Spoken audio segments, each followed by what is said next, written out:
The Echoed Scream by Currency Lonely, 4598.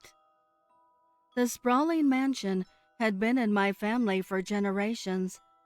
As a child, I'd heard whispers about the echoed screams that emanated from the attic, but I dismissed them as tall tales. Now, years later, having inherited the estate, I was about to discover the chilling truth. The first night in the house was restless.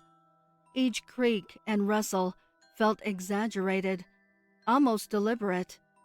But it was the second night that I heard it.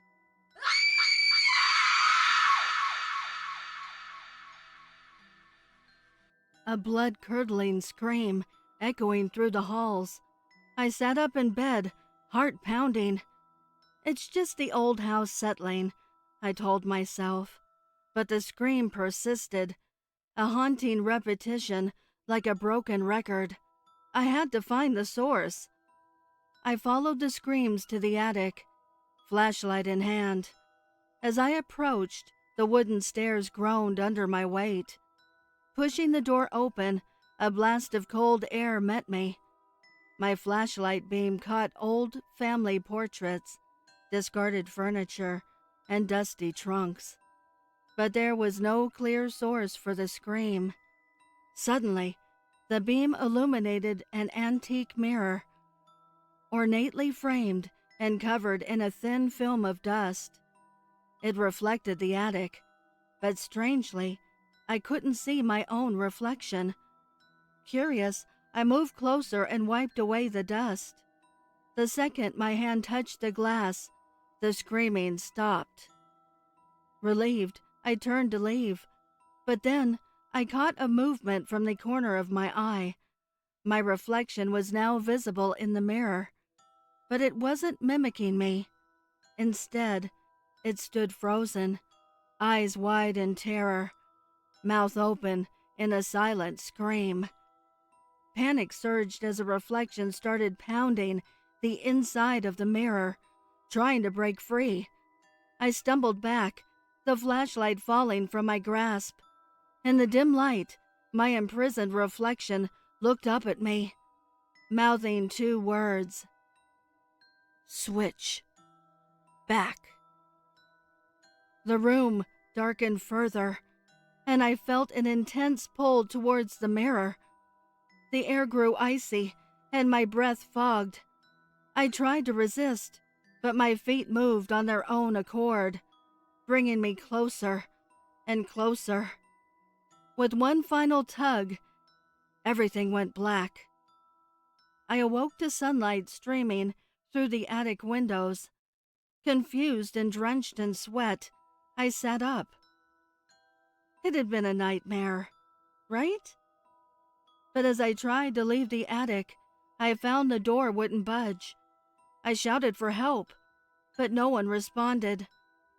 Hours turned into days, and my voice grew hoarse from screaming. I watched helplessly as the world outside the attic went on. The true horror hit me. I was trapped within the mirror, condemned to witness the life outside while remaining unseen. Then, one day, I saw me, or rather, the entity that had taken over my body, walk into the attic with a smug grin. It approached the mirror, staring at me with cold, dead eyes. Enjoying the view? It mocked. I needed a body, and you, my dear, were the perfect host.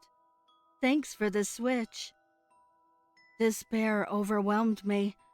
Would I be trapped here forever? A mere reflection of my former self? But as days turned into weeks, I noticed something. The entity was weakening, its image in the real world becoming more translucent by the day. With each passing moment, it looked more like a reflection, while I felt more solid. One fateful day, as it stood in front of the mirror, our eyes locked.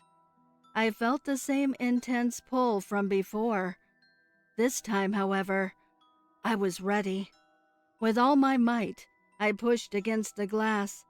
The entity's eyes widened in terror as it got sucked into the mirror, and I was thrust back into the real world. Gasping for breath, I smashed the cursed mirror to pieces, ensuring it would never trap another soul again. But as I left the attic, I couldn't shake off the feeling that somewhere in the shattered remains, an echoed scream was waiting for its next victim.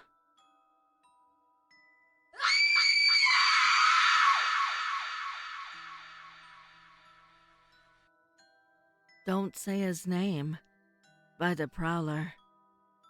If you have a mirror in your hallway inside your home, please do not say the Prowler 5 times. Whoever has been known to say it has met a gruesome end. Legend has it, in 1883, a wealthy Illinois businessman named Jonathan Patrick was bludgeoned to death in front of his wall-length hallway mirror one dark and stormy night. But there was more to Jonathan than just an ordinary banker. Some think he was responsible for a rash of gruesome murders who the Chicago papers dubbed the Prowler, a killer of numerous women and young couples in love. No one knows who killed Jonathan that night. Some say it was one of his victims' loved ones seeking revenge, or his very own wife, after finding out who he really was, decided to kill him before he could do the same to her. Whatever the case, they say he vowed he would return as he uttered his final words.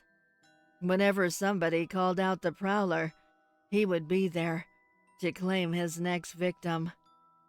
There's been 20 known cases up to now, most notably the Sanderson family. On September 18, 1992, Mr. and Mrs. Sanderson, their daughter Ellie, and her best friend Elizabeth were inside the family home on that dark and stormy night. At some point, little Ellie, aged believed to be 16, asked her friend if she wanted to play a game. Her friend Elizabeth said yes, and Ellie walked her over to the mirror. "Have you ever heard of the Prowler?" she exclaimed. "No," Elizabeth responded. So Ellie explained everything in detail.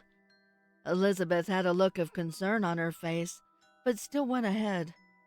Ellie began, "Mr. Prowler, Mr. Prowler, Mr. Prowler, show yourself." "I don't think we should do this," Elizabeth said nervously. I think you should stop." "Stop being such a baby. Nothing's going to happen," Ellie replied. "Mr. Prowler, we're waiting." "No!" Elizabeth screamed. "Don't do it!" She backed into the living room. "I don't want to play this anymore, Ellie. Just stop." Just then a door opened down the hall, and out walked Mr. and Mrs. Sanderson. "What's all the screaming for, girls?" "Oh, nothing, Dad." Then Ellie turned around with a smile on her face and looked into the mirror. "Mr. Prowler." Just then an arm reached out of the mirror and slashed Ellie across the throat.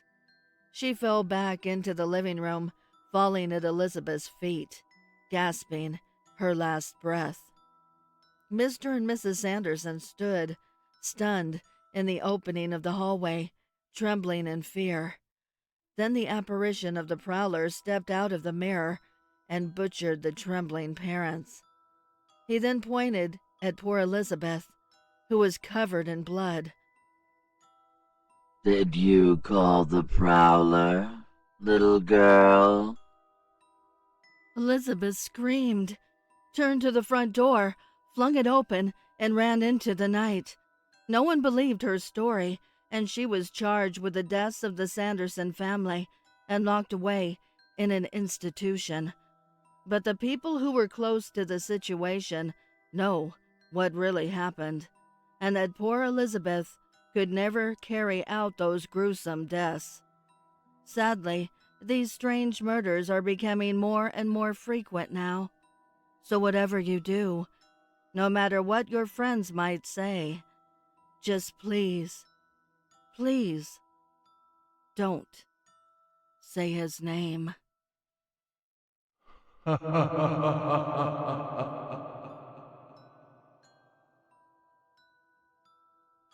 The Mirror by Currency Lonely, 45.98.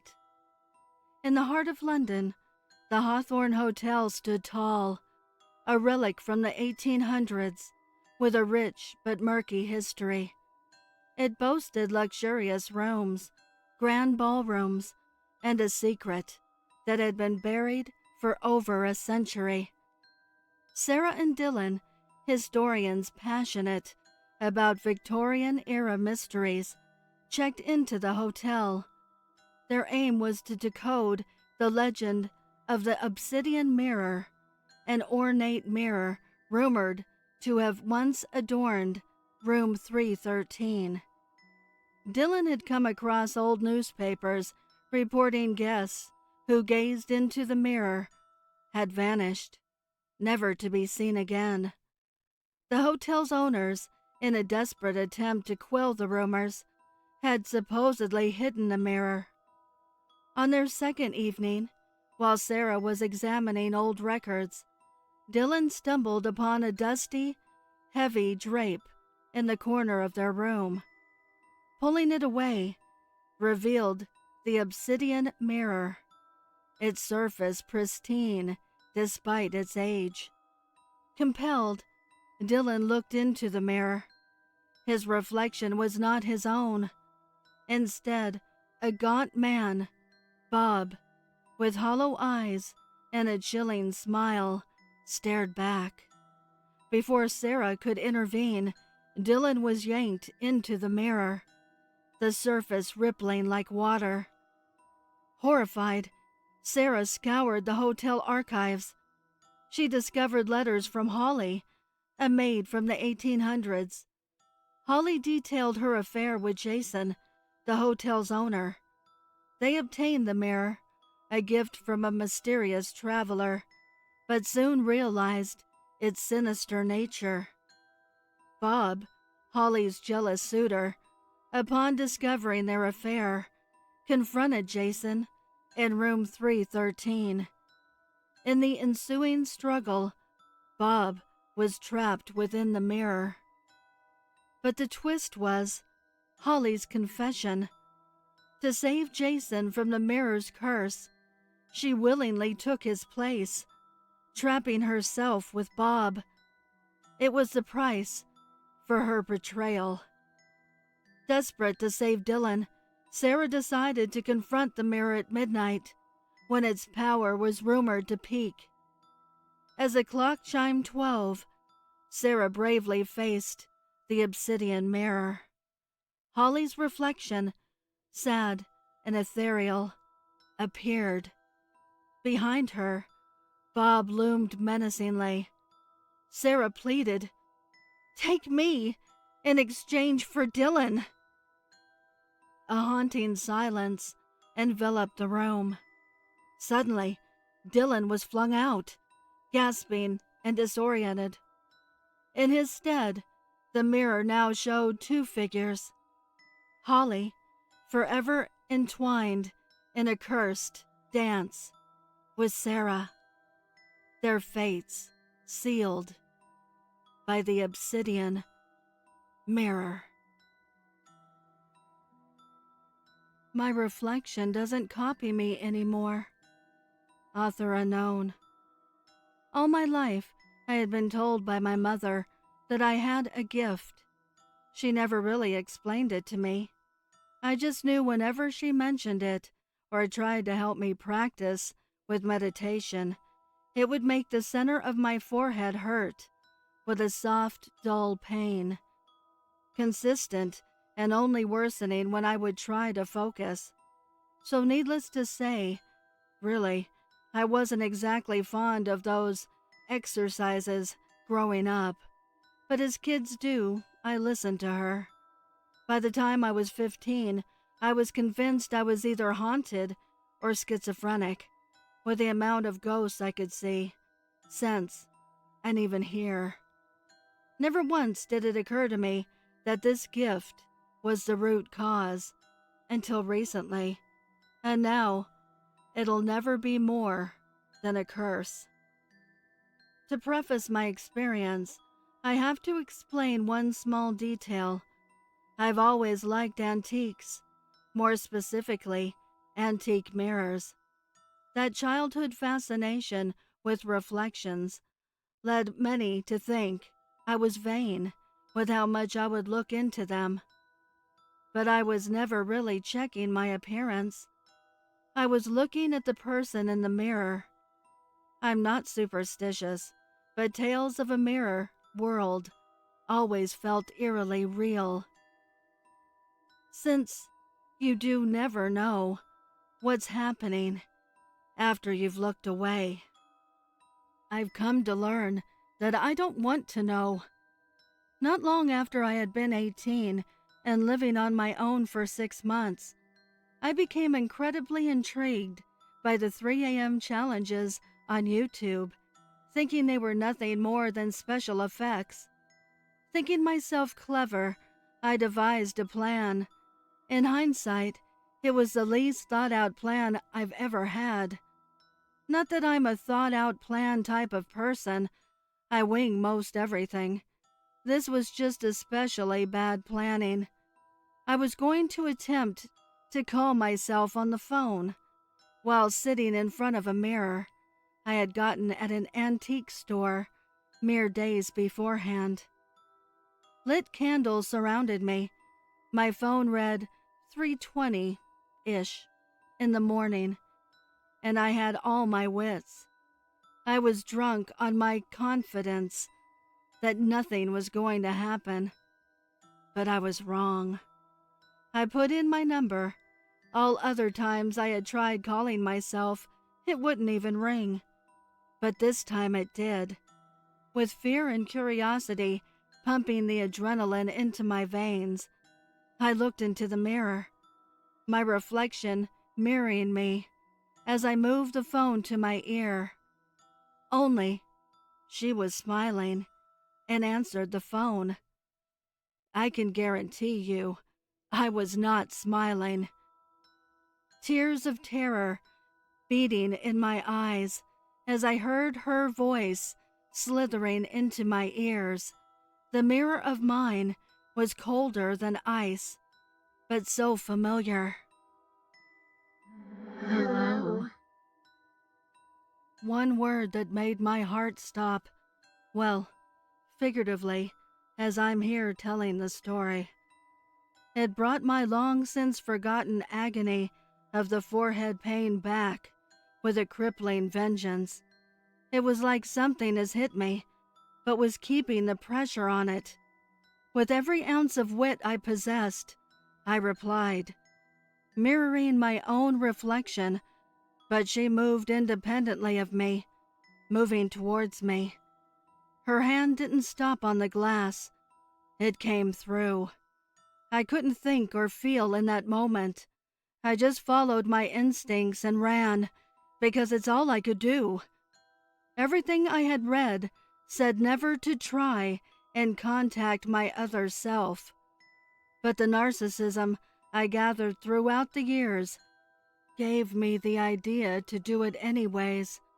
I ended up running out of my house and staying away from all mirrors and my home until around 5 a.m. When I came home, she was gone. I haven't seen her in the flesh ever since.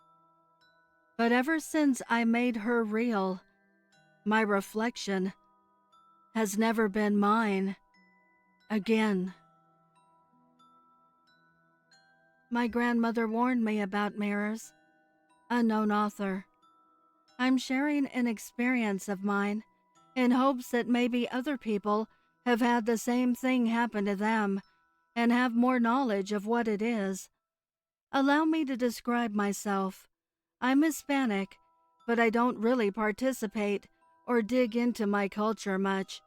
Unfortunately, my family is more involved with our culture than I am, so occasionally I do participate in some holidays or celebrations. When I was young, my parents would drop my siblings and I off at our grandmother's house, due to both of them working long hours. My grandmother was a kind, yet fragile old woman who knew more Spanish than she knew English. Although she didn't have cable or anything of entertainment, we enjoyed going because of the folklore she shared with us. Like familiar tales, such as La Llorona, we would listen attentively with such fascination. My grandmother was a peculiar woman, though.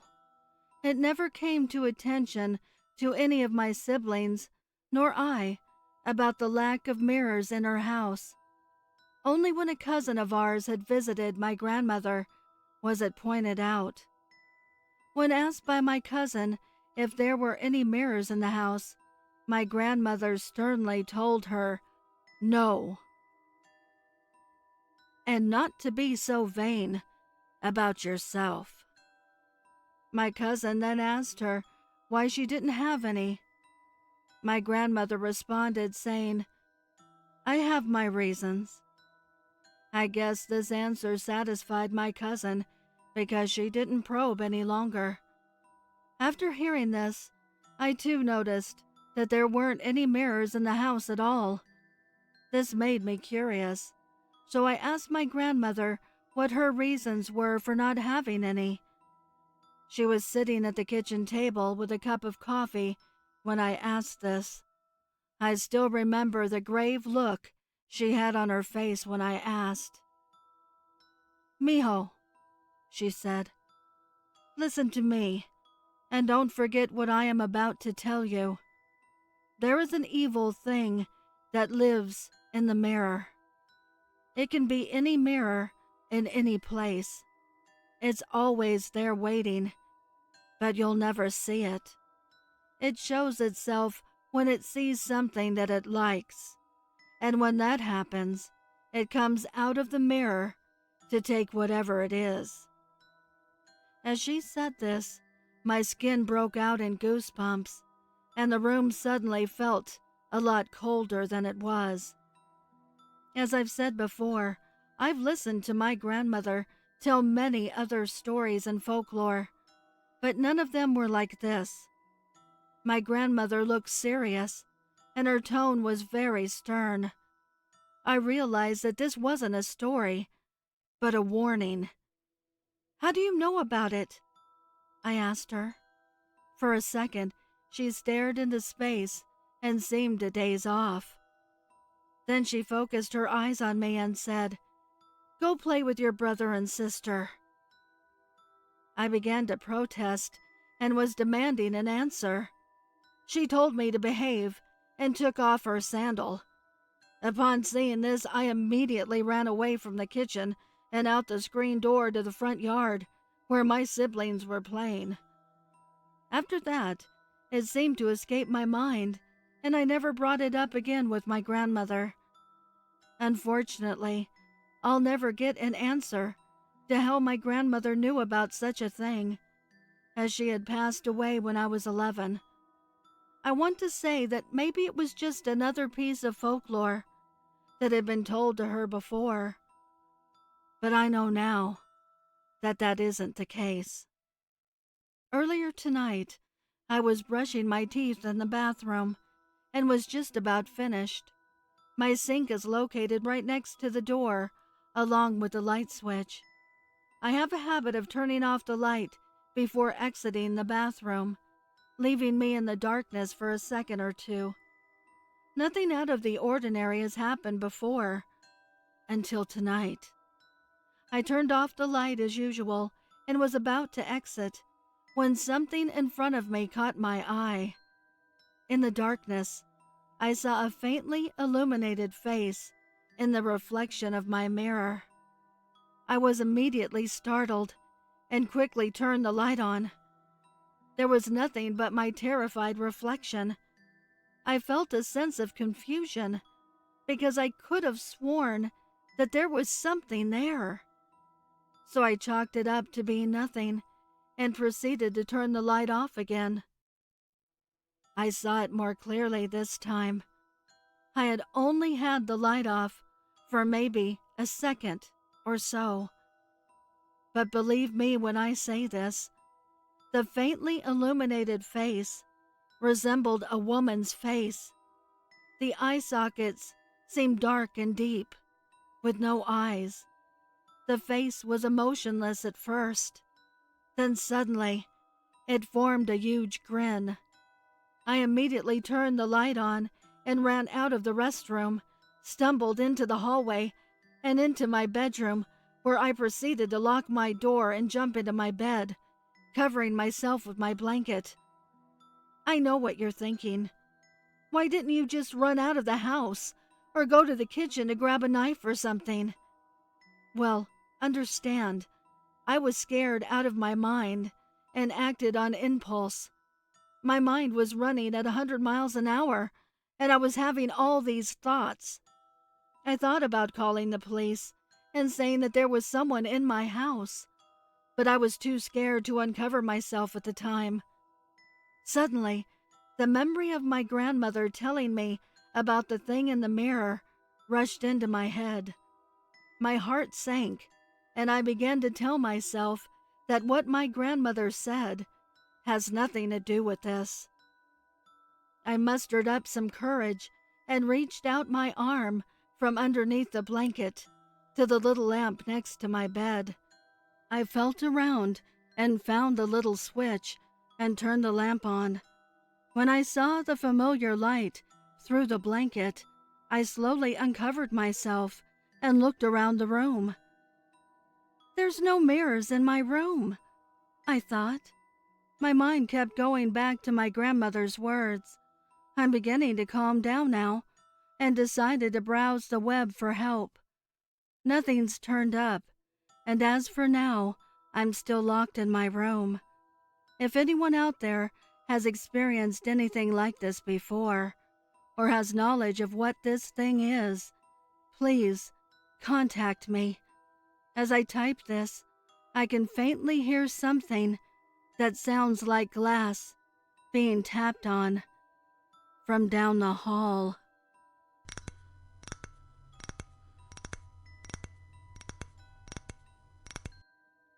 Caputo Effect, author unknown. If you stare into a mirror in a dimly lit room long enough, you'll start to hallucinate. It's called the Caputo Effect, named after Gregory Caputo, who discovered the bizarre illusion. Your face warps, turns into something else. For some, it's the face of a loved one.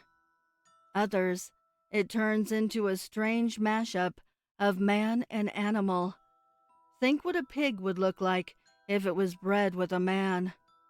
It can even appear to be melting away, as if the skin were made of wax. While all this is interesting, they forget to talk about what happens if you stare for even longer, going past the initial visions. If you were to continue, if you've got the gall, you will begin to notice a small figure behind you, just out of the corner of your eye. It looks like a child, only completely blacked out, featureless.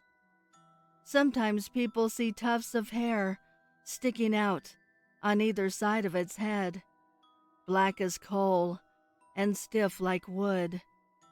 They resemble horns, or so they say. Continue past that, and you may notice a hitching breath, like an asthmatic gasping their last breath. You can even hear the low hiss of an oxygen tank. If you haven't chickened out by now, you may feel a breath upon your neck, or a tiny hand pressed upon your back. And beyond that, no one knows. Or if they do, they haven't lived to talk about it. Though no one can stop you from trying it yourself, it is strongly discouraged, and only the consenting party can be held responsible. I don't have a reflection anymore. Author unknown. Every day I like to look at my outfit and hair in the mirror before going out, as I'm sure most people do. So I'll stand in front of the mirror, adjust my clothes, push any stray hairs back. The usual. Last week, I was in a rush every morning, so my usual few minutes in front of the mirror turned into only a few seconds. This is when I began noticing something strange. My reflection was a tiny bit slower than I was. I chalked this up to not getting enough sleep, and I left it at that. This continued happening, though, and I began joking with myself about it. I guess my reflection is even more tired than I am. I also began noticing something else. This only happened when I was in front of the mirror in my room, not the one in the hallway, and not the one in the bathroom. Just my mirror. At this point, I was running out of excuses to tell myself. I tried to ignore it the best I could. This worked, actually, but only for a few days. 3 days ago, things got worse. I woke up that morning, and since it was Saturday, I had nowhere to be. I usually don't pay too much attention to the mirror on days that I'm just going to lounge around the house, but my curiosity got the best of me. I walked up to the mirror and immediately noticed that my eyes were black. Pure black. I jumped back, frightened. When I went back to look again, everything was normal. Okay, I thought, that was weird. I went about my day of watching Netflix and binge eating unhealthy foods. Later that night, I took a shower, got out, got dressed, and sat down in front of the mirror to dry my hair. This time, my reflection didn't move with me at all. It just sat perfectly still, watching me. This time I wasn't scared, but confused and morbidly curious. I put my hand up to the mirror. It tilted its head, possibly out of confusion. I stood up. It stayed seated on the floor.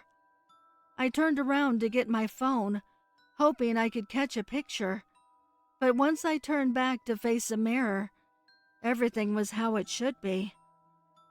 Nothing too eventful happened on Sunday, but on Monday, I saw something that truly terrified me. I came home from work and walked into the bedroom to change into some more comfortable clothing. To get to my closet, you have to walk past the mirror. As I walked past, I took a quick glance and noticed that my reflection wasn't there at all.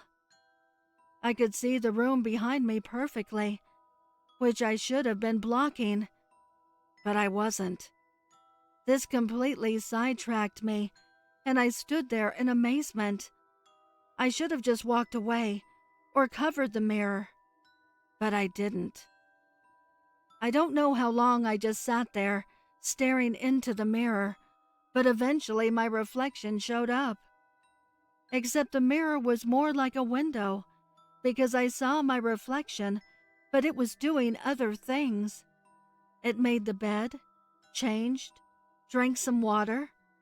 Then I saw it, writing something, in big bold letters.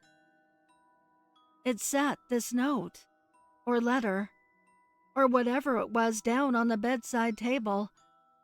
Walking out of the room, and a minute later it was back with a knife and a chair. What the hell? I thought to myself. I wondered if it could see me too, watching it like some caged animal. It walked over to the bedside table, picked up the paper, then it faced the chair towards me and sat down. It looked at me, or maybe at itself, with this look of such sadness. I didn't understand what was going on. It put both its arms on its legs, one holding the knife, one holding the paper. It held the knife up to its throat and mouthed the words, "I'm sorry," then slit its throat. There was so much blood. So much blood. The paper fell out of its hand and gently glided towards me and landed on the ground. It said, "The horrors I have seen are too much for me. Please, do not come to this side. Stay in your dimension at all costs. I'm sorry." I don't have a reflection anymore. Woman in the Mirror, unknown author. I've had a good life. I'm 20 years old, working at a real estate company. I'm a beautiful woman with a good husband and a good life, but there's something wrong with my mirror. Sometimes when I look in the mirror, instead of staring at myself, I see a woman with pale skin and black hair. As soon as I blink, she goes away. I've never told anyone because they would think I'm crazy, which I'm not. One night, after a long night at work, it was 10 p.m. I had to work late. When I went inside the bathroom, I saw the woman again. But when I blinked, she was still there. After a couple of seconds, she left. I was shocked, to say the least, but I couldn't leave. Like some invisible force field. I've been here many days, and I can't leave. I've become the woman in the mirror. Take your life, mirror. Anonymous author. I got home from work like every day. I made myself dinner, watched some TV, and went to the bathroom. The bathroom mirror was the only one I haven't destroyed yet. I just brushed my teeth in front of it and examined my reflection. Who was it today? I looked into two clear blue eyes. She was between 14 and 16 years old. She looked quite happy, and as I smiled, she smiled too. The reflection always does the same move as I do, but it's not me I see in the mirror. In fact, I haven't seen myself in the mirror for ages, and I've forgotten how I look. I turned away from the mirror and went to bed. The next morning I read the news. Teenage girl 16 hung herself. There was a photo of the girl I saw last night in the mirror. It's always the same. I see the reflection of someone in the mirror, and the next morning I read about them taking their life in the newspaper. It wasn't always the same. Sometimes they fell off the cliff. Sometimes they drowned themselves. I got used to it, and it didn't bother me much. I wasn't able to change it anyway, so I drank my coffee and went to work. In the evening, I stood in front of the mirror again. This time, it was a man who looked quite exhausted. He had brown hair, brown eyes, and he was probably in his 30s. I went to bed as always and fell asleep short after. I woke up in the middle of the night. I was dreaming about my wife. She took her life years ago, as I saw her in the mirror. She was the first one I saw, so I didn't know what to do. I laid in bed crying. After all these years, I wasn't able to forget her. I sat on my bed and opened the drawer from my bedside table. I took out my gun and took a deep breath. I held the gun and smiled. So, this is what I look like. I in the mirror. Author deleted. There's a mirror in my bedroom. It's about the same size as a door, and if placed correctly, it almost makes it look like there's a second room within my bedroom. I like to pretend there was an entire alternate universe behind the mirror. When I was bored, or I just didn't want to do anything useful. One day, however, things got a little weird. I just woke up, barely aware of my surroundings.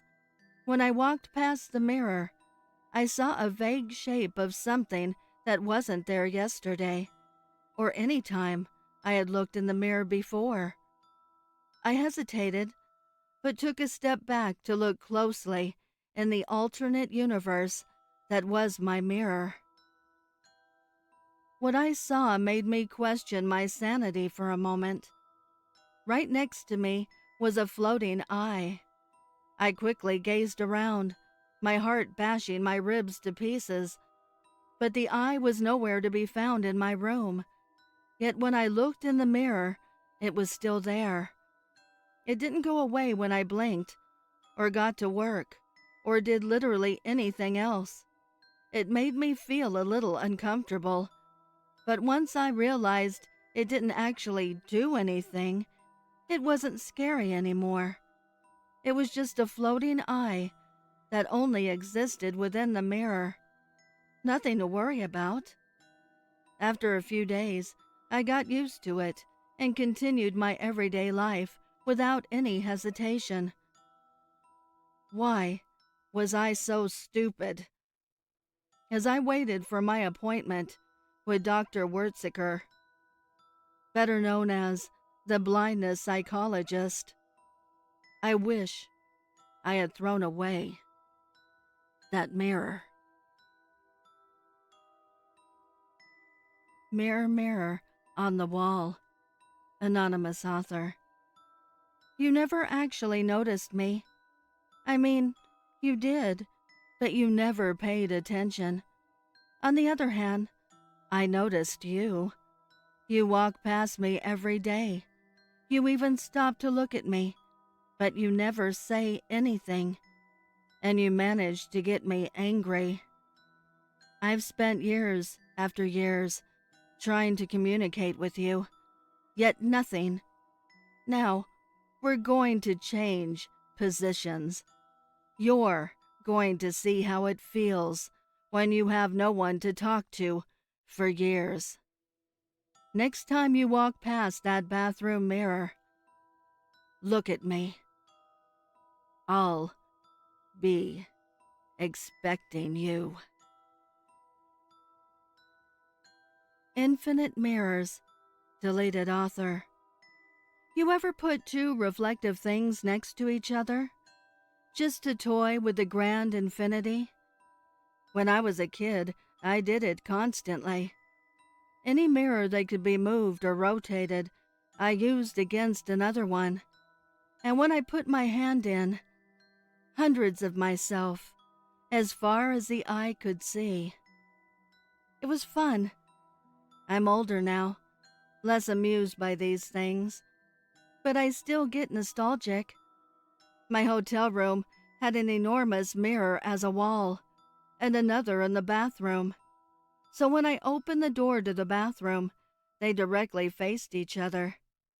I stepped in, smiling, and looked at the countless other me's, all in perfect sync to each other, except for one, way in the back, where I could barely see.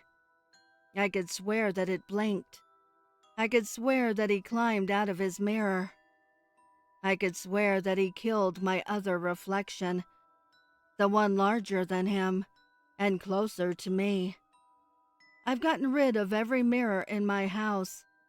I barely use the bathroom.